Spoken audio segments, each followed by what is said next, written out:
ముందుగా ఈ అవకాశం ఇచ్చినటువంటి తండ్రి అయిన దేవునికి క్రీస్తు వారి పక్షాన వందనాలు తెలియజేసుకుంటున్నానండి. అదేవిధంగా కూడి వచ్చినటువంటి మీ అందరూ కూడా ప్రభునామున వందనాలండి.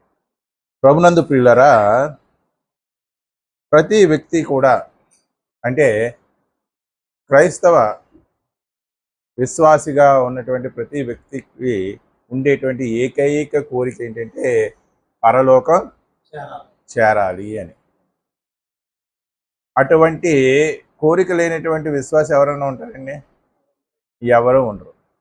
క్రీస్తుని నమ్ముతున్నటువంటి ప్రతి వ్యక్తికి కూడా పరలోకం చేరాలనే కోరిక తప్పకుండా ఉంటుంది. కానీ పరలోకం చేరడానికి అర్హత అనేది ఉంటుంది. ఉంటుందా ఉండదా? పరలోకం చేరడానికి ఉండవలసినటువంటి అర్హత ఏంటండి?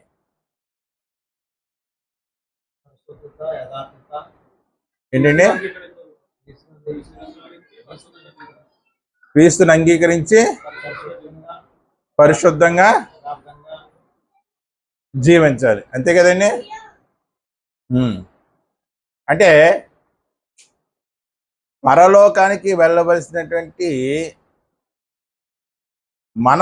మనకు ఉండవలసినటువంటి అర్హత ఏంటంటే పరిశుద్ధత. ఆ పరిశుద్ధత ఏ విధంగా మనకి సంతరిస్తుంది అంటే క్రీస్తు రక్తంలో కడగబడితే మనకి ఆ పరిశుద్ధత ఆపాదించబడుతుంది. మరి క్రీస్తు రక్తంలో కడగబడిన తర్వాత మళ్ళీ ఆ పరిశుద్ధతను నిలుపుకోవాల్సినటువంటి అవసరం ఉందా లేదా? ఉందా లేదా? మరి క్రీస్తు రక్తంలో కడగబడిన తర్వాత ఆ పరిశుద్ధతను కాపాడుకోవడం ఎలా? ఆ పరిశుద్ధతను కాపాడుకోవడం ఎలా? ఎలా కాపాడుకుంటామండి? వాక్యం ద్వారా పరిశుద్ధతను కాపాడుకుంటాం కదండి. ఇంకా చెప్పాలండి. ప్రార్థన ద్వారా పరిశుద్ధతను కాపాడుకుంటాం. ఇంకా సత్క్రియల వలన పరిశుద్ధతను కాపాడుకుంటాం. ఇంకా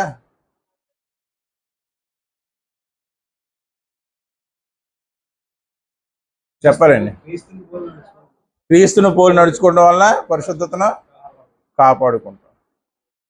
ప్రభునందు ప్రియులరా, మీరు చెప్పినవన్నీ కూడా యథార్థమే, కానీ పరిశుద్ధతను కాపాడుకోవడానికి మరొకటి కూడా ఉందండి. అది చెబితే మన మనస్సు అంగీకరించదు. ఏంటండి? మన మనస్సు అంగీకరించదు. ఎందుకు అంగీకరించదు అంటే అది చాలా కఠినమైనది. అది కఠినమైనప్పటికీ కూడా దాన్ని అంగీకరిస్తేనే మనం పరలోకానికి అర్హతను సాధిస్తాం. అదే శిక్ష. ఏంటండి? శిక్ష. ఈరోజు మన ప్రసంగాంశం ఏంటంటే పరిశుద్ధ పరచబడుటకై శిక్షించబడాలా? పరిశుద్ధపరచబడటానికి శిక్షించబడాలా? ఒకనాడు మన క్రీస్తు రక్తంలో కడగబడ్డాం, పరిశుద్ధం అయిపోయాం. మరి ఆ పరిశుద్ధత ఇప్పటి వరకు నిలిచి ఉందా అంటే దేవునికే ఎరుక. ఏంటంటే మరి ఆ పరిశుద్ధతను నిలుపుకోవడానికి ఒకనాడు దేవుడు మనకు ఆపాదించినటువంటి ఆ పరిశుద్ధతను నిలుపుకోవడానికి శిక్షించబడాలా? శిక్షించబడాలా లేదండి? దేవుడు ప్రేమామయుడు కదా. దేవుడు ప్రేమామయుడు కదా.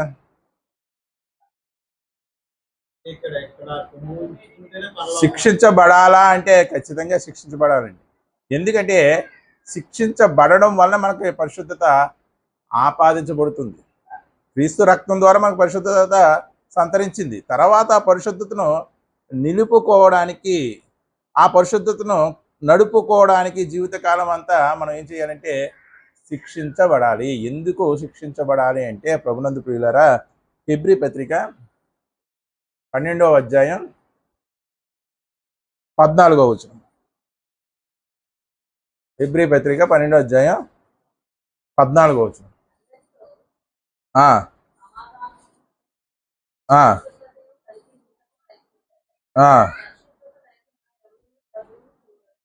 పరిశుద్ధత లేకుండా ఎవడు కూడా ప్రభువుని చూడడు.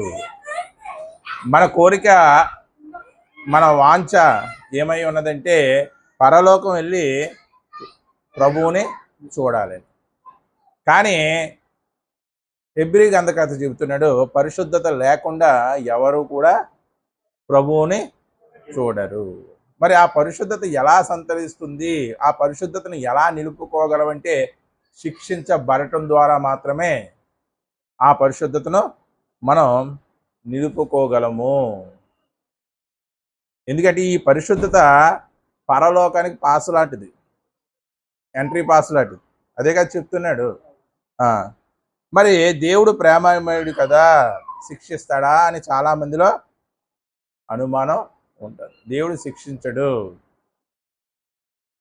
దేవుడు చాలా సాఫ్ట్ కార్నర్. ఎన్ని పాపాలు చేసినా సరే క్షమిస్తాడు. క్షమించకపోతే అసలు దేవుడే కాడు అని మనం అనుకుంటాం. కానీ బైబిల్ గ్రంథం ఏం చెప్తుందంటే 94వ సంకీర్తన 94వ సంకీర్తన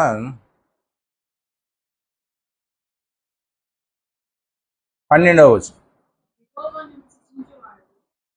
యెహోవా వాడవండి, యెహోవా నీవు శిక్షించువాడు, నీ ధర్మశాస్త్రం బట్టి నీవు బోధించువాడు ధన్యుడు. ఎవరి ధన్యుడు అంటే కొండ మీద ప్రసంగంలో మనం చదువుకున్నాం, ఆత్మ విషయంలో దీనులు అయిన వారు ధన్యులు. ఇంకా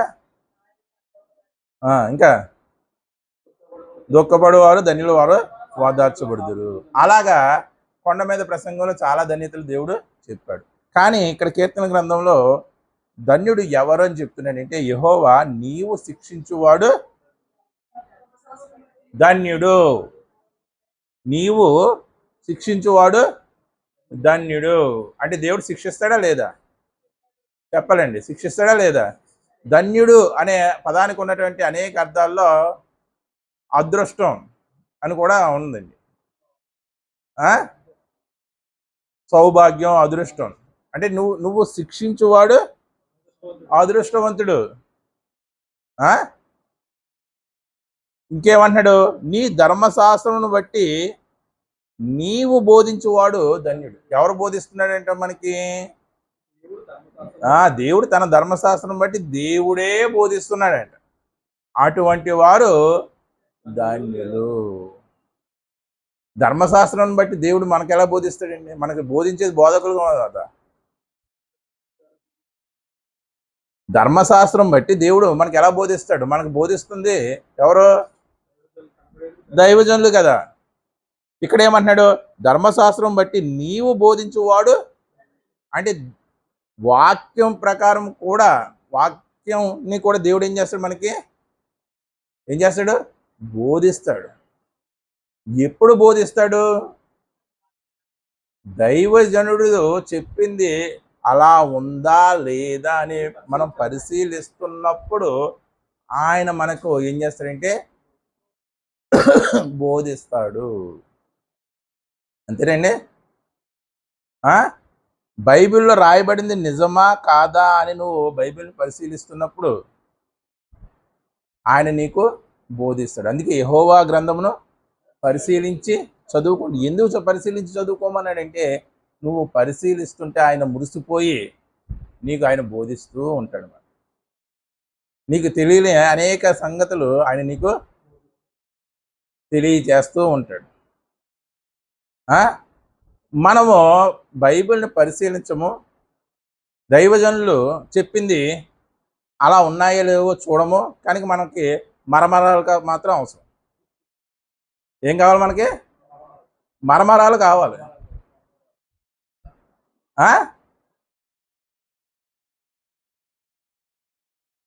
ఆ మర్మాలు అనేవి మనం పరిశీలించకుండా, మనము దాన్ని జాగ్రత్తగా చూడకుండా మర్మాలన్నీ ఎలా బయలుపడతాయండి? ఎవరో ఒకరు నోటి మాట చెప్పేస్తే అది మర్మం అయిపోద్దా? మర్మానికి వాక్య ప్రామాణికత కావాలా? వాక్య ప్రామాణికత లేకపోతే అవి మర్మరాలు అవుతాయి. వాటిని ఎవరన్నా చెప్పేయచ్చు. మర్మరాలని అన్ని వయసుల వారు తినొచ్చా లేదా? మరి మర్మాలు అందరూ తెలుసుకునే జీర్ణించుకోగలరా? జీర్ణించుకోలేరు. అంటే మర్మాలు అనేవి ఏంటో మరమరాల్లాగా అయిపోయినాయి ఇప్పుడు.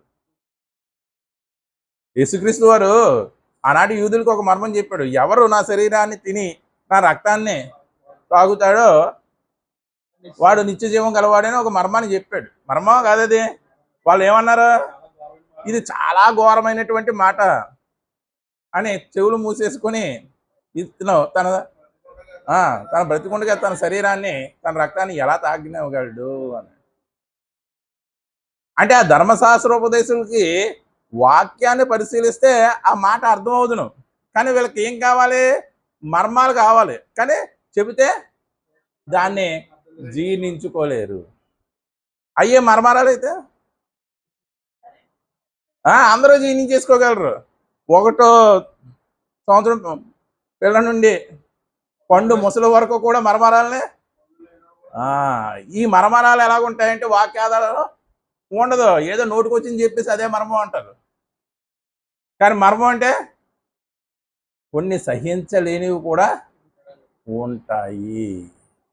దేవుడు మనకు ఎప్పుడు బోధిస్తాడు, ఎప్పుడు మనకి మర్మాలు తెలియజేస్తాడు అంటే ఆయన గ్రంథాన్ని పరిశీలిస్తున్నప్పుడు. నువ్వు ఆయన గ్రంథాన్ని పరిశీలించకుండా ఆయన గ్రంథాన్నే చదవకుండా నాకు మర్మాలు కావాలంటే ఎలాగొస్తాయి? ప్రతి మర్మము కూడా ఆయన బోధిస్తూ ఉంటాడు. బోధిస్తానని మాట ఇచ్చాడు. ఎప్పుడు? నువ్వు పరిశీలిస్తున్నప్పుడు. అంటే పరిశీలనలోనే దేవుడు మనకి ఏం చేస్తాడు? బోధిస్తాడు. ఇప్పుడు చదవండి ఆ మాట. యెహోవా నీవు శిక్షించువాడు, నీ ధర్మశాస్త్రం బట్టి నీవు బోధించువాడు ధన్యుడు. ఒక పక్కన శిక్ష గురి చేస్తున్నాడు, ఒక పక్క బోధిస్తున్నాడు. ఒక ఉపాధ్యాయుడు ఏం చేస్తాడండి పిల్లల్ని? ఒక పక్క ఏం చేస్తాడు? శిక్షిస్తూ ఉంటాడు, ఒక పక్క బోధిస్తూ ఉంటాడు. ఈ రెండిట్లో ఏది లేకపోయినా సరే ప్రమాదమే విద్యార్థికి. ప్రమాదమే కదా. బోధిస్తూ వెళ్ళిపోతే వాళ్ళు డిసిప్లిన్ తగ్గిపోద్ది. క్రమశిక్షణే లేకపోతే చెబితే వాళ్ళు చదువు తగ్గిపోదు. ఇక్కడ దేవుడు కూడా చూడండి బ్యాలెన్స్ చేస్తున్నాడు. నీవు శిక్షించేవాడు ధన్యుడు, అదే విధంగా నువ్వు బోధించేవాడు ధన్యుడు. అంటే ప్రభువు దేవుడు మనల్ని శిక్షిస్తాడు. కీర్తన గ్రంథం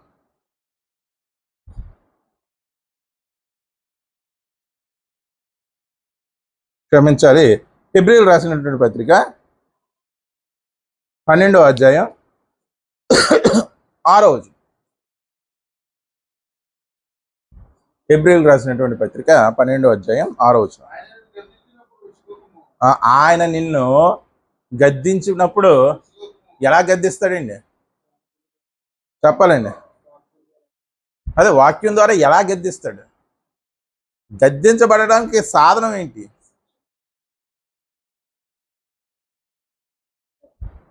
మనస్సాక్షి. ఏంటండి? ఎందుకో మన మనస్సాక్షి ఒప్పుకోలేదు అంటాం. ఆ పని చేయడానికి నా మనస్సాక్షి ఒప్పుకోలేదు అంటే మనస్సాక్షిని బట్టి ఆయన ఏం చేస్తాడంటే గద్దిస్తాడు. మనస్సాక్షిలోకి ఆయన ఏం చేస్తాడంటే వాక్యాన్ని తీసుకొచ్చి నిన్ను ఏం చేస్తాడంటే గద్దిస్తాడు. ఆయన గద్దిస్తున్నప్పుడు నువ్వు విసుక్కో. అందరూ పబ్బుకి వెళ్ళి తాగుతున్నారు, నేను పబ్బుకి వెళ్ళి తాగాలని కోరిక నీలో బలంగా ఉంది, నేను పబ్బుకి వెళ్ళాలి అనే కోరిక నీలో బలంగా ఉంది. బలంగా ఉన్నప్పుడల్లా సరే అది నీకు తగదు అనే మాటను దేవుడు నీ మనస్సాక్షిలో గద్దిస్తున్నాడు. అలాగా అందరూ చేస్తున్నారు కదా, నేను చేయడం వల్ల వచ్చిన నష్టం ఏంటి, ఈయన ఇలాగే చెప్తాడు అని మనం విసక్కూడదు. అనేక సార్లు గద్దిస్తూ ఉంటాడు. అనేక సార్లు ఏం చేస్తాడు? మనం చేస్తున్నటువంటి తప్పుకి గద్దిస్తూ ఉంటాడు. అదే చెప్తున్నాడు. చదువమ్మా. ఆయన నిన్ను గద్దించినప్పుడు విసగకుము. ప్రభువు తాను ఎందుకు గద్దిస్తున్నాడంట? నిన్ను ప్రేమించబట్టి. ప్రభువు తాను ప్రేమించే వారిని ఏం చేస్తాడంటే ఏంటి? దేవుణ్ణి మనం ప్రేమించినా, దేవుడు మనల్ని ప్రేమించినా వచ్చేదేంటి? శిక్ష. ఏంటంటే శిక్ష. ప్రభు తాను ప్రేమించిన వారిని శిక్షించి తాను స్వీకరించు ప్రతి కుమారుని దండించును. అక్కడ స్వీకరించు అనే పదాన్ని అండర్లైన్ చేసుకోండి. అది మహాభాగ్యం అయినటువంటి పదం. ప్రభువు తాను స్వీకరించు ప్రతి కుమారుడిని దండించును. ఎందుకు మనల్ని ఆయన శిక్షిస్తున్నాడు అంటే మనల్ని స్వీకరించడానికి. మనల్ని స్వీకరించడానికి ఆయన మనల్ని ఏం చేస్తున్నాడంట? శిక్షిస్తున్నాడంట. చూడండి, కొన్ని స్కూళ్ళల్లో బాగా చదివే పిల్లల్ని ప్రిన్సిపల్ రూముల్లో కూర్చోబెట్టి అక్కడే కూర్చోబెట్టి చదివిస్తారు. ఇంకా బయట ప్రపంచంతో వాళ్ళకి ఏమీ సంబంధం ఉండదు. ఆ పిల్లవాడికి అదే రూమ్లో ఉండడం విసుగే. తోటి పిల్లలతో ఉండకపోవడం, అదే రూమ్లో ఉండడం విసుగే. కానీ రిజల్ట్ వచ్చిన తర్వాత వాడు అందరికన్నా టాప్ మోస్ట్లో ఉంటాడు.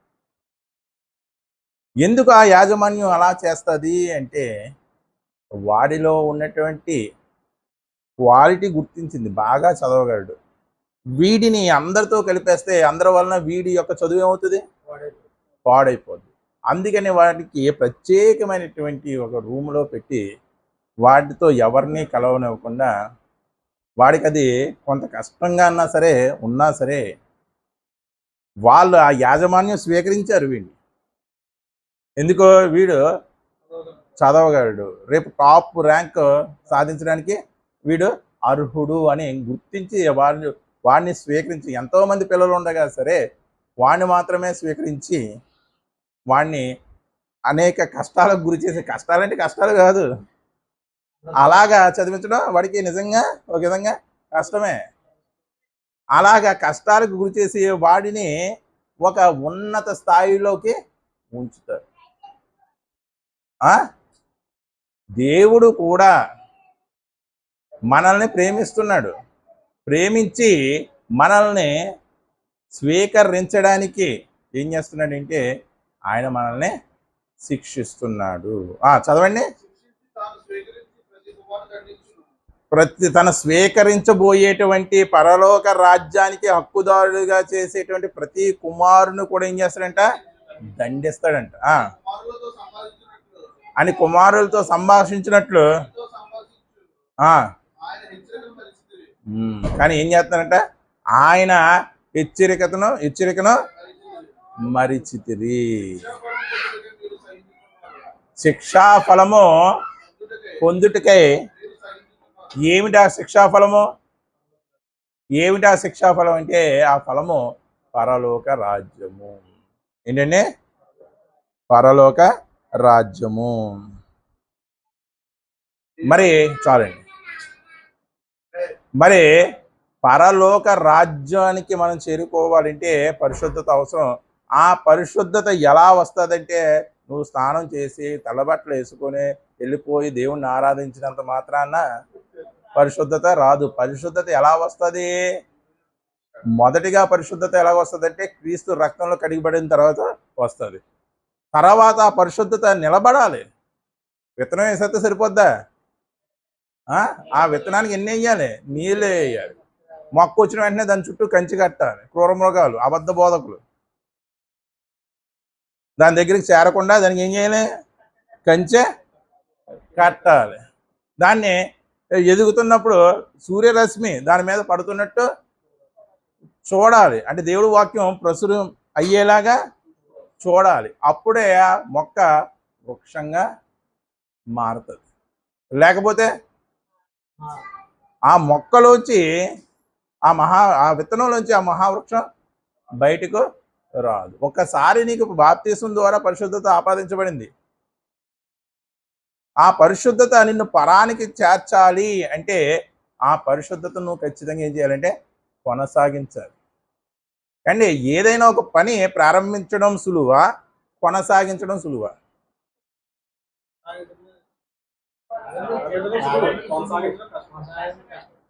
ఏది సులువు? ప్రారంభించడం సులువా, కొనసాగించడం సులువా?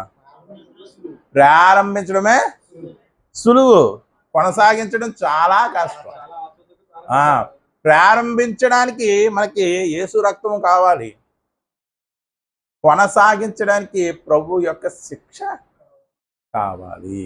ప్రభు యొక్క శిక్ష కావాలి. అందుకే మనలో పరిశుద్ధతను నిలపడానికి ఆయన మనల్ని ఏం చేస్తున్నాడంటే శిక్షిస్తున్నాడు.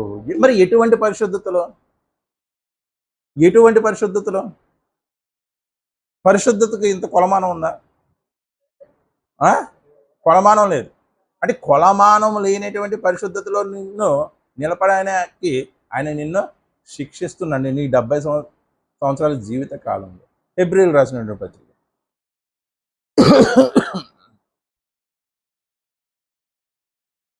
12వ అధ్యాయం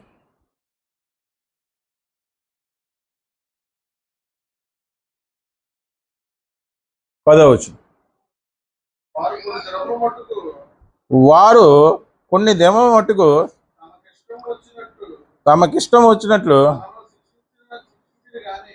శిక్షించిరి గాని అంటే భూరాజులు లేకపోతే అధిపతులు కొన్ని దినాలు మనల్ని ఏం చేశారంటే తమకి ఇష్టం వచ్చినట్టు శిక్షించారు. కానీ మనము తన పరిశుద్ధతలో చూడండి పాలు పొందవలనని మన మేలు కొరకే. ఇప్పుడు ఎటువంటి పరిశుద్ధతలో మనము పాలు పొందాలంటే దేవుని పరిశుద్ధతలో. చూడండి ఆయన తన పరిశుద్ధతలో పాలు పొందవలనని, అంటే దేవుడికి ఎటువంటి పరిశుద్ధత ఉందో అటువంటి పరిశుద్ధతలో మనం పాలు పంపులు పొందాలంట. అందుకనే ఏం చేస్తున్నాడంట? మన మేలు కొరకే ఆయన శిక్షిస్తున్నాడంట. చాలండి, మన మేలు కొరకే ఆయన శిక్షిస్తున్నాడు. ఒప్పుకుంటారండి ఈరోజు ఇలా చెప్తే? ఈ వచనం చూపించి మీరు చెప్పండి. మీరు పరిశుద్ధులు అవ్వాలంటే ప్రభు శిక్షకు గురి కావాలి. ప్రభు శిక్ష గురి కాకుండా మీరు పరిశుద్ధతను కొనసాగించలేరు. పరిశుద్ధతను కొనసాగించకుండా మీరు పరలోకం చేరలేరని చెప్పండి. మేము ఎప్పుడో పరిశుద్ధులం అయిపోయాం. 26 సంవత్సరాల క్రితమే మేము పరిశుద్ధులం అయిపోయాం. ఇప్పుడు మేము పరిశుద్ధులం అంటారు, ఖచ్చితంగా అంటారు. ప్రభువు పరిశుద్ధపరిచిన వాడిని పరిశుద్ధుడు కావు అనడానికి నువ్వెవడవు? ఇక్కడ రాసి ఉన్నా సరే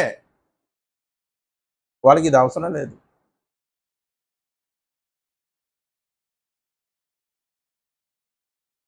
అంటే ఎటువంటి పరిశుద్ధత అంటే మహాభయంకరమైనటువంటి పరిశుద్ధత. దేవుని పరిశుద్ధతలో పాలు పంపులు పొందుకోవాలని ఆయన మనల్ని శిక్షిస్తున్నాడంట. దేవుడు ఎంత పరిశుద్ధంగా ఉంటాడండి చెప్పగలం మనం? చెప్పలేము. ఆ పరిశుద్ధతను వర్ణించలేము, వర్ణనాతీతం. అలాంటి వర్ణనాతీతమైనటువంటి పరిశుద్ధతలో పాల్గొనాలంట. మన ముందు అంత గొప్ప కార్యం ఉందండి. అందుకైనా మనల్ని శిక్షిస్తున్నాడంట. అలా శిక్షిస్తాడు. ఎన్నిసార్లు గద్దించినను లోబడని వాడు మరి తిరుగు లేకుండా, గ్యారంటీ కార్డు రాసిస్తున్నాడు, మరి తిరుగు లేకుండా హఠాత్తుగా మరణమగును. ఎందుకు నిన్ను గద్దిస్తున్నాడు, ఎందుకు నిన్ను శిక్షిస్తున్నాడంటే తన పరిశుద్ధులతో పాలు పంపులు పొందడానికి. లేవికాండం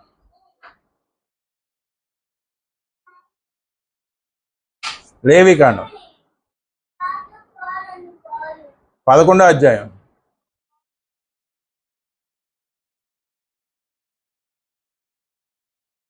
45వ వచనం. నేను మీకు దేవుడనై ఉండుటకు ఐగుప్తు దేశంలో నుండి మిమ్మల్ని రప్పించినటువంటి యెహోవాను నేనే. నేను పరిశుద్ధుడు కనుక మీరును పరిశుద్ధులు కావాలను. నేను పరిశుద్ధుడును, మీరును కూడా పరిశుద్ధులు కావాలి. ఎంతటి పరిశుద్ధులు కావాలి? ఆయనంత పరిశుద్ధులు కావాలి. ఎక్కడ తెలిసింది మనకి? కింద చదువుకున్నాం కదా, తన పరిశుద్ధతలో పాలివారొగుటకు ఆయన మనల్ని ఏం చేస్తున్నాడు? శిక్షిస్తున్నాడు. ఎవరెస్ట్ శిఖరం 8848 మీటర్ల ఎత్తు. దేవుని పరిశుద్ధత మామూలుగా అంత అనుకుందాం, అలా మనం పోల్చకూడదు, కానీ మామూలుగా అంత అనుకుందాం. ఎవరెస్ట్ శిఖరం అంత ఎత్తైనటువంటి పరిశుద్ధత అని అనుకుందాం. మన పరిశుద్ధత ఆ శిఖరం ముందు ఎంత ఉంటుంది? బియ్యం గింజ అంత ఉంటుంది. ఇంత బియ్యం గింజ అంత ఉన్నటువంటి పరిశుద్ధత ఎక్కడికి వెళ్ళాలంట? ఎవరెస్ట్ శిఖరానికి పైకి ఎక్కి ఆ పరిశుద్ధతలో అంతటి ఎత్తైనటువంటి మహోన్నతమైనటువంటి పరిశుద్ధతలో పాలు పంపులు పొందాలంట. ఎంత కష్టమండి! ఎంత కష్టమండి! మనం గుర్రం మీద కూర్చున్నాం బయలుదేరదామని, గుర్రం కదలటలేదు. గమ్యస్థానానికి గుర్రాన్ని ఎలాగైనా చేర్చాలి, ఎందుకంటే అది వెళ్తేనే మనం వెళ్తాం. అప్పుడు ఏం చేస్తాం? ఆ కర్ర తీసుకొని కొడతా ఉంటాం. అప్పుడు ఏం అవుతుంది? అది ప్రభువు కూడా మనల్ని పరిశుద్ధతలో నడిపించడానికి ఏం చేస్తున్నాడు? శిక్షిస్తున్నాడు. ఎందుకు శిక్షిస్తున్నాడు? ఇప్పుడు సామర్థ్యం లేనటువంటి గుర్రం మీద మనం ఎక్కి ఒక 100 కిలోమీటర్లు ప్రయాణం చెయ్యాలి అనుకోవడం అది సరైంది కాదు. సామర్థ్యం ఉన్నటువంటి, క్యాపబిలిటీ ఉన్నటువంటి గుర్రం మీద ఎక్కి మనకు తెలిసిపోద్ది కదా ఏదన్నది ఉందో లేదో సామర్థ్యం. ఎక్కి దాన్ని మనం శిక్షించి నడిపించగలమా లేదా? నడిపించగలం. దేవుడు కూడా మనలో కొన్ని క్వాలిటీస్ చూసి మనల్ని స్వీకరించి మనం ఆయన పరిశుద్ధతలో పాలువారవడానికి ఒక గుర్రాన్ని నడిపినట్టు ఆయన మనల్ని శిక్షిస్తూ నడుపుతున్నాడు. ఎందుకు? పరిశుద్ధత వైపు పరుగులు తీయవు మన పాదాలు. ఎక్కడైతే అపరిశుద్ధత ఉంటుందో అక్కడే మన పాదాలు పరుగులు తీస్తూ ఉంటాయి. అంటే దేవుడు ఒక రౌతయ్యి మనల్ని ఎక్కడ నడిపిస్తున్నాడు? దేవుడు ఒక రౌతు అయితే మనం ఒక గుర్రం అయితే మనల్ని ఎక్కడ నడిపిస్తున్నాడు? పరిశుద్ధత వైపు. తన పరిశుద్ధతలో పాలు పంపులు పొందేలాగా మనల్ని ఆయన నడిపిస్తున్నాడు. దేన్ని చూసి నడిపిస్తున్నాడు? ఇదిగో క్రీస్తులో నువ్వు కడగబడ్డావు, పరలోకం చేరుకోవాలి అనే వాంఛ నీలో ఉంది. పాపంలో పడిపోయి దొల్లుతున్న వారిని నడిపించడండి. ఎవరు నడిపిస్తాడంటే పాపం నుండి తప్పించుకోవడానికి, విడుదల పొందాలి అనే ప్రయత్నం ఎవడైతే ఉంటాడో ప్రయత్నం. ఈరోజు సిగరెట్ కాల్చడం మానేసాడు, 10 రోజులు మానేసాడు, మళ్ళీ మొదలెట్టాడు, మళ్ళీ ఎలాగైనా అలా నిర్ణయించుకున్నాడు కాల్చకూడదని, మళ్ళీ ఒక 20 రోజులు మానేసాడు. అలాగ ప్రయత్నం చేస్తూ పడుతూ ఉన్నాడు. ఎవడైతే ఉంటాడో అంటే వాడికి ఇది వదిలేయడం అనేది ఇష్టమే, కానీ వాడు బానిసత్వం నుంచి రాలేకపోతున్నాడు. అలాంటి వాడిని దేవుడు ఏం చేస్తాడంటే తన వాక్కు చేత తన పరిశుద్ధత వైపుకి నడిపిస్తాడు. ఎందుకంటే పాపం నుండి బయట పడాలి అనే కోరిక వీళ్ళలో ఉంది, ప్రయత్నం కూడా చేస్తున్నాడు.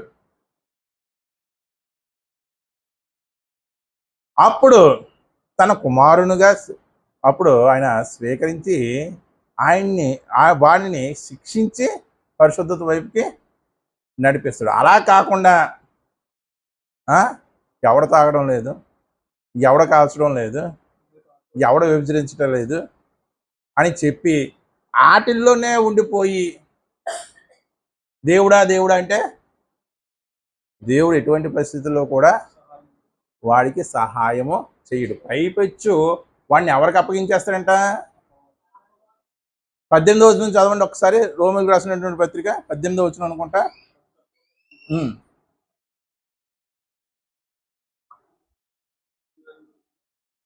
1వ అధ్యాయం 18వ వచనం అనుకుంటా, ఒకసారి చదవండి. రోమా పత్రిక 1వ అధ్యాయం 18వ వచనం.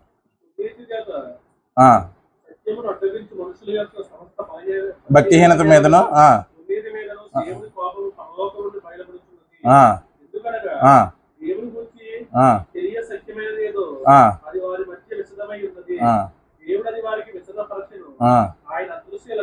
చూడండి, చెయ్యరాని కార్యంలో చేయుటకు దేవుడు వాడిని భ్రష్ట మనసుకు అప్పగించినని ఉంటుంది. అదే అధ్యాయం కాదండి, కాదు. చెయ్యరాని ఎన్నో వచ్చినండి? 28. మరియు పాపంతో పోరాడుతున్న వాడుకి వాడి మనసులో దేవునికి స్థానం ఉంది. నేను విడిచిపెట్టాలి, దీన్ని దేవుడి దగ్గరికి ఎలాగన్నా చేరుకోవాలి అనే పాపంతో పడిలేస్తున్న వాడి మనసులో దేవునికి చోటు ఉంది. అందుకే దేవుడు వాడికి సహాయం చేసి తన పరిశుద్ధతలో పాలువాడయ్యేటట్లు చేస్తాడు. కానీ అసలుకి ఆ ప్రయత్నం చేయని వాడికి, ఆ కోరిక లేని వాడికి దేవుడు ఎప్పుడు కూడా సహాయం చెయ్యడు. అదే చెప్తున్నాడు. తమ మనసులో దేవునికి చోటు ఇవ్వలేదు కనుక చేయరాని కార్యములు చేయుటకు అటువంటి భ్రష్ట మనసుకు అప్పగించాడు. అంటే వాడి మనసు ఇంకా భ్రష్టత్వంతో నిండిపోయి ఉంటది. చేయరాని కార్యాలు ఇంకా వాడు చేస్తాడు. దేవుడు వాడి చేతిని ఏం చేశాడు? విడిచిపెట్టేశాడు. వాడు శీఘ్రముగా నరకానికి వెళ్ళిపోతాడు. అలా కాకుండా ప్రయత్నం చేసేవాడు చెయ్య దేవుడు ఎప్పుడూ పట్టుకొని ఎక్కడ నడిపిస్తాడు? తన పరిశుద్ధతలోకి నడిపిస్తాడు. తేడా ఉందా లేదండి? మరి ఇప్పుడు విశ్వాసుల్లో పాపం నుండి బయటికి రావాలని ప్రయత్నించేవారు ఎంతమంది? ఇదే మాకు కావాలి అని అక్కడే ఉండిపోయేవారు ఎంతమంది? రోమిలకు రాసిన పత్రిక 2వ అధ్యాయము 4వ వచనం అంటే ఒకసారి చదవండి. దేవుడు అనుగ్రహము మారు మనసు పొందుటకు నిన్ను ఎరుగక అదిగోండి, ఆయన అనుగ్రహ ఐశ్వర్యము. అనుగ్రహ ఐశ్వర్యం. ఐశ్వర్యం అంటే డబ్బు. ఏంటి ఆ డబ్బు అంటే ఆయన అనుగ్రహమే. పాపంలోంచి నిన్ను విడిపించడానికి ఆయన అనుగ్రహం చూపించాడు. అదే నీకు ఐశ్వర్యము. అనుగ్రహం అనేది ఐశ్వర్యం. నీకు ఐశ్వర్యం అంటే ఏదో నువ్వు భూమి మీద ఉన్నటువంటి ధనధాన్యాదులు అనుకుంటున్నావు, కానీ పాపం నుంచి నువ్వు విడుదల పొందాలని కోరుకుంది కదా నీకు. ఆ కోరికకి నువ్వు కలిగి ఉన్నటువంటి ఆ కోరికకి ఆయన ఏం చేస్తున్నాడంటే తన అనుగ్రహాన్ని చూపిస్తున్నాడు. అదే నీకు ఐశ్వర్యము. అదే నిన్ను ఎక్కడ చేస్తుంది? పరలోకానికి చేరుస్తుంది. సహనమును దీర్ఘశాంతమును తృణీకరించుదువా. ఆయన పరిశుద్ధతలో పాలు పొందకుండా నువ్వు ఆయన్ను ఏం చేస్తావు? తృణీకరిస్తున్నావా అంటున్నాడు. నీ కాఠిన్యమును అదిగోండి, కాఠిన్యం. నేను ఇలాగే ఉంటాను, ఇలాగే కాల్చుతాను, ఇలాగే వ్యభిచరిస్తాను, ఇలాగే తాగుతాను అనేది ఏంటి? హృదయ కాఠిన్యం.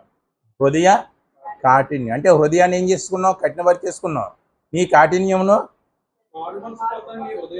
మారు మనసు పొందుటకు పొందని నీ హృదయమును అనుసరించి ఉగ్రత దినమందు అనగా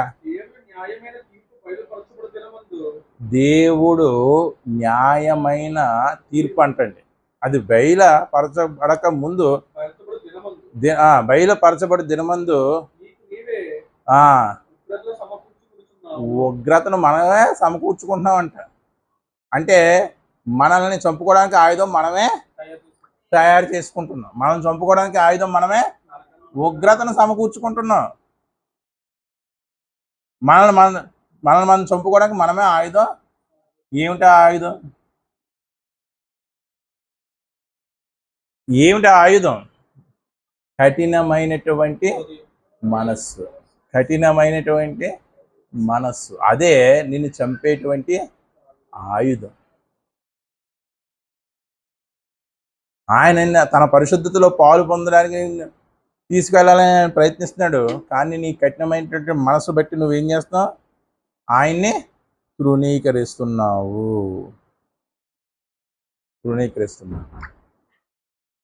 అలా తృణీకరిస్తున్నప్పుడు నిన్ను ఆయన ఏం చేస్తున్నాడు? శిక్షిస్తున్నాడు. అయినా తృణీకరిస్తున్నాడు. ఆయన శిక్షణ కూడా తృణీకరిస్తున్నాడు. ఎటువంటి శిక్షకు గురి చేస్తాడు దేవుడు? కొన్ని రకాలైనటువంటి ఇబ్బందులకు నిన్ను గురి చేస్తాడు. కొన్ని రకాలైనటువంటి కష్టాలు, అనుకోని విపత్తులు నీ జీవితంలోకి వస్తాయి. ఎందుకో? శిక్ష కోసం. మరి శిక్షిస్తే దేవుడు ఏంటండి అంటే, మరి శిక్షిస్తుంటే ఉపాధ్యాయుని ఇంకా బాగా కొట్టమంటున్నావు, ఇంకా 4 దెబ్బలు వేయండి అంటున్నావు. మీ పిల్లోడు ఎలా అల్లరి చేసాడమ్మా చదవటాలంటే మీరు ఇష్టం వచ్చి చితక్కొట్టండి, నేనేమే అనను అంటున్నావా లేదా? మరి శిక్షించిన వాడు ఉపాధ్యాయుడు కాకపోతే శిక్షించిన వాడు కూడా దేవుడు అవడు. శిక్షించేవాడే దేవుడు. ఎందుకు శిక్షిస్తున్నాడంటే తన పరిశుద్ధతలో పాలు పంచుకోవడానికి. నీకు అనేకమైనటువంటి అనుకోని విపత్తులు, అనుకోని ఇబ్బందులు గురి చేస్తాడు. ఎందుకు గురి చేస్తాడంటే నిన్ను మార్చుకోవడానికి. అలాగని నిన్ను కష్టాలకి, నష్టాలకి గురి చేసి ఆయన చూస్తూ ఉండడు. మరి ఏం చేస్తాడంట? కొరింథీయులకు రాసినటువంటి మొదటి పత్రిక,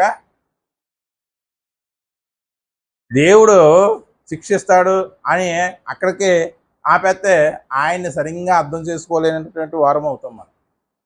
ఆయన ఏం చేస్తాడంటే శిక్షిస్తాడంట. మరో పక్కన ఏం చేస్తాడంట? 10వ అధ్యాయం మొదటి పత్రిక, కొరింథీ పత్రిక 10వ అధ్యాయం 13వ వచనం. సాధారణంగా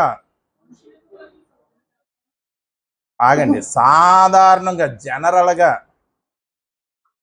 మనుషులకు కలుగు శోధన తప్ప. అంటే అందరూ ఏం పెట్టాడు? శోధన అనేది జనరల్గా అది ఎటువంటిది? సాధారణంగా అందరికీ కలిగేదే నీకు శ్రమ కలుగుతుంది. ఆయన పరిశుద్ధతలో నిన్ను పంపులు చేయడానికి తప్ప మరి ఏది మీకు సంభవింపలేదు. ఎందుకు సంభవింపలేదు? ఆయన అంత కఠినాత్ముడు కాదు. నిన్ను శిక్షిస్తాడు, కానీ ఆ శిక్ష ఎలా ఉంటుందంటే తాత్కాలికమైనది, సాధారణమైనది. అది ఎప్పుడూ ఉండిపోయేటువంటి శిక్ష కాదు, సాధారణమైనది. ఆ సాధారణమైనటువంటి శిక్ష కూడా ఎందుకు పెట్టాడంటే నువ్వు మారడానికి. దేవుడు నమ్మదగిన వాడు. మీరు సహింపగలిగినంత కంటే ఎక్కువగా ఆయన మిమ్మల్ని శోధింపడు. చూడండి, 6వ తరగతి పిల్లవాడు ఉన్నాడు, వాడు గోల చేస్తున్నాడు. వాడిని ఒక బెత్తంతో కొట్టడం తప్పు కాదు. ఎందుకంటే ఆ బెత్తంతో కొడితే వాడు సహించుకోగలుగుతాడు. అదే ఒక దుడ్డు కర్ర తీసుకొచ్చాడు బుర్ర మీద వేస్తాం అనుకో, అల్లరి చేస్తున్నాడని ఆడు సహించుకోలేడు. దేవుడు కూడా మనం సహించే అంత శ్రమలే. చిన్నపిల్లలు స్నానం చేయిస్తారు. స్నానం చేసే ముందు ఏం చేస్తాం? ఆ వేణిల్లో తల్లి చెయ్యడుతుంది. దేవుడు స్వభావం కూడా అలాంటిది సేమ్. నేను ఇదిగో శ్రమ పెడుతున్నాను, నా బిడ్డ సహించగలదా లేదా అని ఒకసారి ఆయన ఏం చేస్తాడు? తల్లి వేణీల్లో చెయ్యి పెట్టి, అయ్యో బాబా చాలా వేడిగా ఉన్నాయి, వీడు సహించలేడని ఏం చేస్తుంది, వెంటనే ఒక 2 చెంబులు చన్నీళ్ళు దొరుకుతుందా లేదా? దేవుడు కూడా ఏం చేస్తాడంట చూడండి, మీరు సహించగలిగినంతకంటే ఎక్కువగా ఆయన మిమ్మల్ని శోధింపబడనీయడు. మీరు సహించగలిగేటువంటి కష్టాన్నే ఆయన మీకు పెడతాడు, అంతకంటే ఎక్కువ మిమ్మల్ని శోధింపనీయడు. చంటి పిల్లల మీద చూడండి, ఆ స్నానం చేయించేటప్పుడు అది చూడకుండా వేస్తాం అనుకో, ఏమవుతుంది, తోలు ఉడిపోతుంది. దేవుడికి అటువంటి స్వభావం కాదు, ఈ లోకంలో ఉన్నట్టు తల్లులకి అటువంటి స్వభావం లేదు, మరి చెక్ చేసి వేస్తున్నారు. మరి దేవుడు మనకి శ్రమ అనుమతించేటప్పుడు ఆయన కూడా ఒకసారి సహించగలడా లేదా అని ఆలోచించి ఆయన ఏం చేస్తాడంటే శ్రమను అనుమతిస్తాడా. అంతేకాదు సహింపగలుగుటకు, అదిగోండి,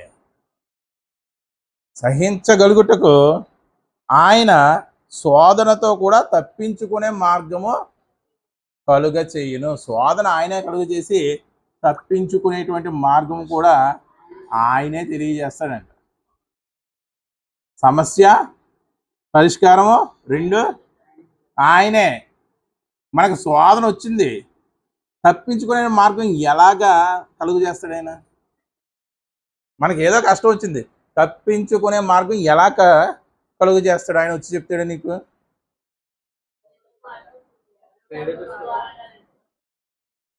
ఆత్మ పరిశీలన, మనల్ని మనం పరిశీలించి, ఎందుకు ఈ కష్టాన్ని దేవుడు అనుమతించాడు నాకు? నేను ఏదైనా పాపం చేశానా? ఆయన రక్తంలో కడగబడిన తర్వాత ఏమైనా పాపం చేశానా? అందుకే నాకు ఈ కష్టం వచ్చిందని మనం ఆత్మ పరిశీలన చేసుకుంటున్నటువంటి సమయంలో దేవుడు మనకు తెలియజేస్తూ ఉంటాడు, ఇదిగో నువ్వు ఫలానా పాపం చేసావు, అందుకే ఇది అనుమతించాను. లేకపోతే నువ్వు వాక్యం చదువుతున్నప్పుడు ఆ సందర్భాన్ని నీకు ఎత్తి చూపిస్తాడు, నువ్వు ఇదే పాపంలో ఉన్నావు, అందుకే నీ జీవితంలో కష్టాన్ని అనుమతించాను అని ఆయన తెలియజేస్తాడు. అప్పుడు అది మనం సరి చేసుకోవాలి, అప్పుడు అది మన దగ్గర నుంచి ఆ కష్టం తొలగిపోతుంది. అంటే ఆ వచనం ప్రకారం శోధనతో కూడా తప్పించుకునే మార్గం ఆయన కలుగు చేస్తున్నాడంటే మన అంతరాత్మకు ఆయన బోధ చేస్తాడు, మన పాపాన్ని మనం గ్రహించేలాగా ఆయన చేస్తాడు. దాన్ని నువ్వు తీసేసుకుంటే అప్పుడు దేవుడు సంతోషిస్తాడు. అంతేగాని అబ్రకదబ్రా అన్నట్టు తీసాడు. ఈ చదివేసిన వెంటనే ఏమనుకుంటాం, శోధనతో కూడా చదవండి. అంతేకాదు సహింపగలుగుటకు తప్పించుకునేటువంటి మార్గము కలుగు చేయండి. బ్యాంక్ రాబరీ చేసాడు, పోలీసులు ఎదుగుతున్నారు, వీడు విశ్వాసి, ఆడి విశ్వాసాన్ని బట్టి దేవుడు నన్ను తప్పించేస్తాడని ఎదురు చూస్తే కుదురుతుందా? చేసేది తప్పు, అప్పుడు వాడు ఏమన్నా అనగానే పశ్చాత్తపడి శిక్షించబడి ఇంకా ఆ తప్పు ఇప్పుడు కూడా చేయకుండా ఉండాలి. అంటే ఆయన తప్పించుకునే మార్గం తెలియజేస్తాడంటే నువ్వు పాపివి అని గ్రహింపజేస్తాడు, గ్రహింప చేసి ఆ పాపాన్ని నీ అంత నువ్వే తీసేసుకునేలాగా ఆయన చేస్తాడు. అదే ఆయన తప్పించుకోవడానికి ఆయన చూపించేటువంటి మార్గం. అంతేగాని ఆయన ఏదో మ్యాజిక్ చేసి అది తీసాడు, నువ్వు గ్రహించుకొని నీ అంతటా నువ్వు అది ఏం చేయాలి, తీసేసుకుని. మరి అలాగా మనకు వచ్చేటువంటి అన్ని కష్టాలు కూడా దేవుడు పెట్టేసినవి అనుకోకూడదు మరి, అంతే కదండి. కొన్ని మన స్వయంకృత అపరాధాలు కూడా ఉంటాయా లేదా? ఉంటాయా లేదా? ఇప్పుడు ప్రమాదకరమైనటువంటి మలుపు అని బోర్డు ఉంది, అక్కడ జాగ్రత్తగా వెళ్ళాలి. జాగ్రత్తగా వెళ్ళకుండా మనం రయ్యని వెళ్ళిపోయి యాక్సిడెంట్ అయిపోతే దేవుడు ఈ యాక్సిడెంట్ నాకు ఎందుకు గురి చేశాడు అంటే తన పరిశుద్ధతలో పాలు పంపులు పొందడానికి ఈ యాక్సిడెంట్ని నాకు అనుమతించాడంటే కుదురుతుంది. అది నీ నిర్లక్ష్యం, అది నీ అజాగ్రత్త. మనిషికి వచ్చేటువంటి కష్టాలలో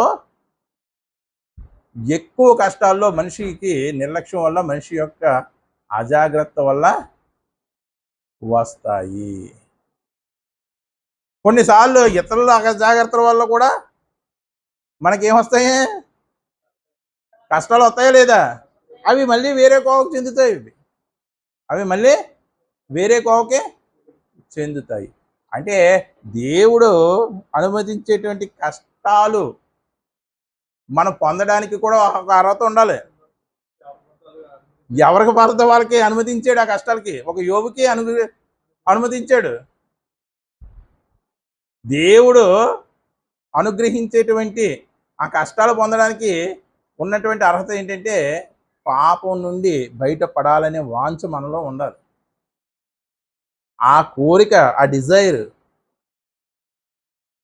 ఎప్పుడైతే ఉంటుందో అప్పుడు ఆయన కష్టాలను అనుగ్రహించి నేనేం చేస్తాడు, తన పరిశుద్ధతలో పాలు పొందేలాగా చేస్తాడు. ఇంకా మనం ఆలోచిస్తే మరి దేవుడు సర్వశక్తి గలవాడు కదా, పరలోకం ఎలాగైనా ఇచ్చేచ్చు కదా అనుకుంటాం. మీరు ఇంత నీట్గా ఉన్నటువంటి ఇంట్లో ఉంటున్నారు, బయట పెంట కుప్ప మీద పెంట అంతా తెచ్చి మీ ఇంట్లో ఉంచి దానితో పాటు మీరు నివసించండి అంటే ఎలా ఉంటుంది మీకు? ఎలా ఉంటుందండి? మున్సిపాలిటీ వాళ్ళు డస్ట్బిన్ తీసుకొచ్చి మీ ఇంట్లో పెట్టేసాం, దీనితోనే ఉండండి, దీనితోనే కలిసి సాహసం చెయ్యండి అంటే ఎలా ఉంటుంది? దేవుడు కూడా అంతటి పరిశుద్ధుడు, పరలోకంలో కూడా అంతటి పరిశుద్ధమైనటువంటి స్థలం. ఆ పరిశుద్ధమైనటువంటి స్థలంలోకి, ఆ పరిశుద్ధుడైనటువంటి దేవుడి దగ్గరికి పరిశుద్ధమైనటువంటి మనిషే వెళ్ళాలి. డస్ట్బిన్లో వెళ్ళడానికి ఆయన ఎటువంటి పరిస్థితుల్లో కూడా అనుమతించడు. చివరగా ఒక వచనం చూసి ముగించుకోవచ్చు. కీర్తనల గ్రంథం 12వ అధ్యాయం 6వ వచనం. కీర్తనల గ్రంథం 12వ అధ్యాయము 6వ వచనం. యెహోవా మాటలు పవిత్రమైనవి, అవి మట్టి మోసలో 7 మారులు కరిగి ఊదిన వెండంతా పవిత్రములు. పట్టీలకి సాధారణంగా మస్టు పెట్టేస్తూ ఉంటాయి, బ్రష్ పెట్టుకొని తోముతారు, సర్ప నీళ్ళలో వేసి తోముతారు. అలాగే తోమి అప్పటికి తెల్లగా రాలేదనుకో, ఇప్పుడు మార్చేస్తున్నారులే. ఇదివరకు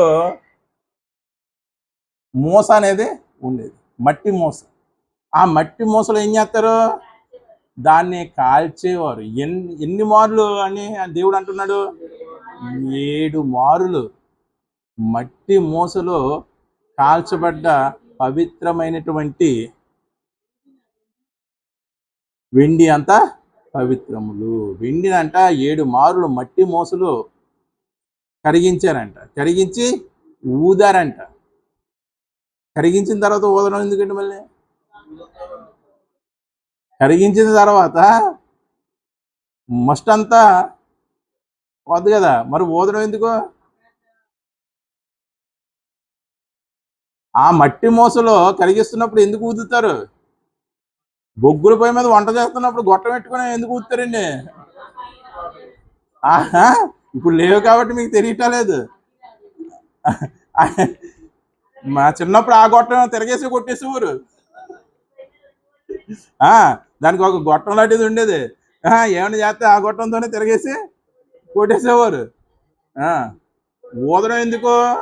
ఆ మట్టి మూసలో ఉన్నటువంటి వేడి ఆరిపోకుండా గాలిని ఏం చేస్తాం, పంపించి అది రగిలేలాగా చేస్తాం. మరి యెహోవా మాటలే అంత పరిశుద్ధమైనప్పుడు దేవుడు ఇంకెంత పరిశుద్ధుడండి?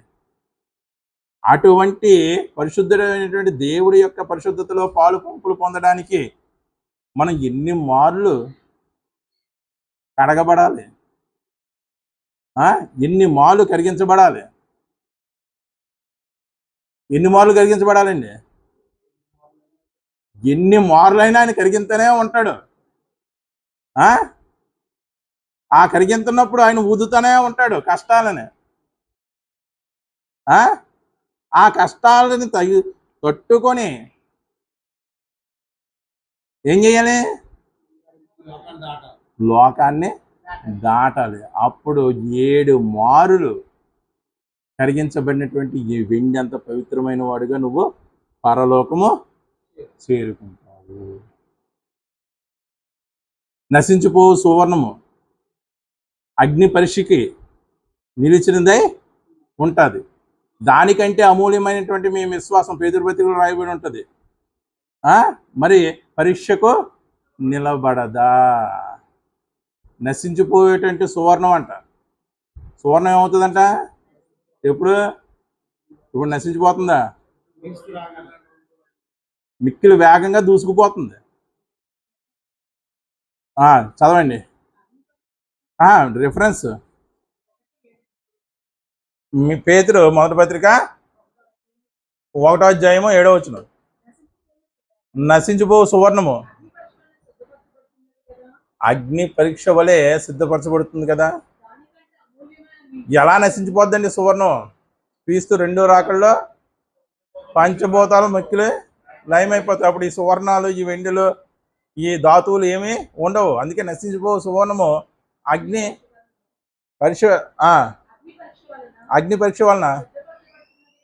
అంటే అక్కడ దేవుడు బంగారం నశించిపోద్దని చెప్తున్నాడు, కానీ నువ్వు నశించిపోవు. అక్కడ పోలిక మీరు అర్థం చేసుకోలేండి. బంగారం నశించిపోతుంది క్రీస్తు 2వ రాకల్లో, కానీ నువ్వు నశించిపోయేదే అగ్ని పరీక్షకు నిలవబడుతుంది. నశించని నువ్వు మరి అగ్ని పరీక్షకు నిలబడవా? ఇప్పుడు చదవండి, అది దృష్టిలో పెట్టుకొని. మొదటి నుంచి. నశించిపోవు సువర్ణము అగ్ని పరీక్ష వలన శుద్ధపరచబడుతున్నది కదా. దానికంటే అమూల్యమైనటువంటి మీ విశ్వాసము ఈ శోధనలు అంటే ఏ శోధనలు? దేవుడు అనుమతించేటువంటి శోధనలు. పరీక్షకు నిలిచినదే. అదిగోండి, శోధనల చేత మనకి ఏముంటుందంటే పరీక్ష ఉంటుందంట. యేసుక్రీస్తు ప్రత్యక్షమైనప్పుడు మీకు మెప్పును మహిమను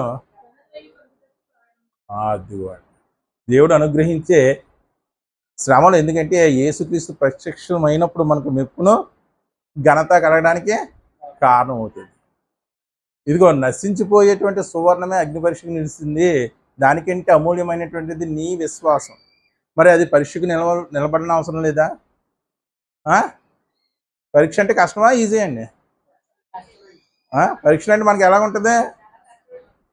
ఈ భూమి మీద వ్యక్తులు పెడుతుంటేనే కష్టం కనపడుతుంది. మరి దేవుడు పెడితే ఇంకెంత కష్టంగా ఉంటుంది?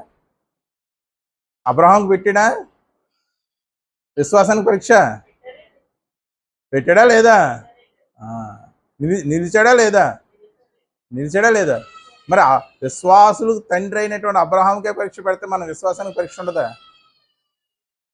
ఆ పరీక్ష పేపర్లు ఏముంటాయంటే శ్రమలు. ఏముంటాయి ఆ పరీక్ష పేపర్లో?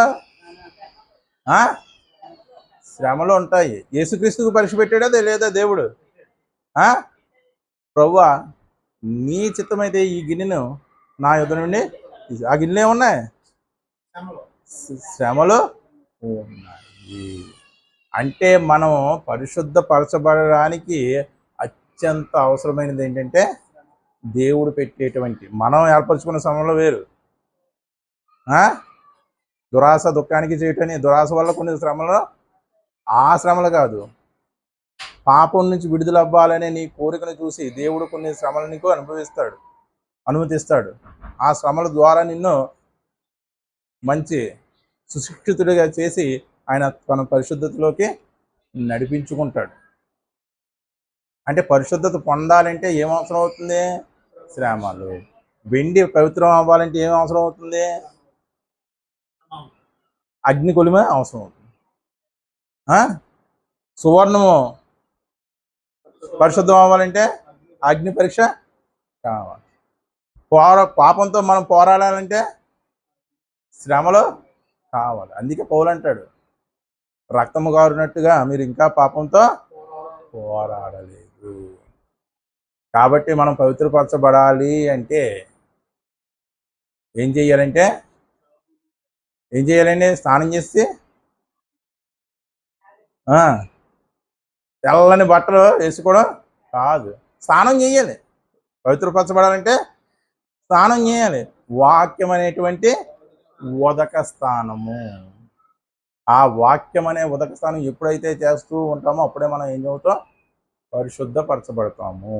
ఆ వాక్యం అనే ఉదక స్థానం చేస్తున్నప్పుడు అర్థమవుతుంది, శ్రమల గుండానే మనం పరిశుద్ధతలోకి వెళ్ళగలము అని అర్థమయ్యి అప్పుడు మనము శ్రమల ద్వారా పరిశుద్ధతను పొందుకుంటాము.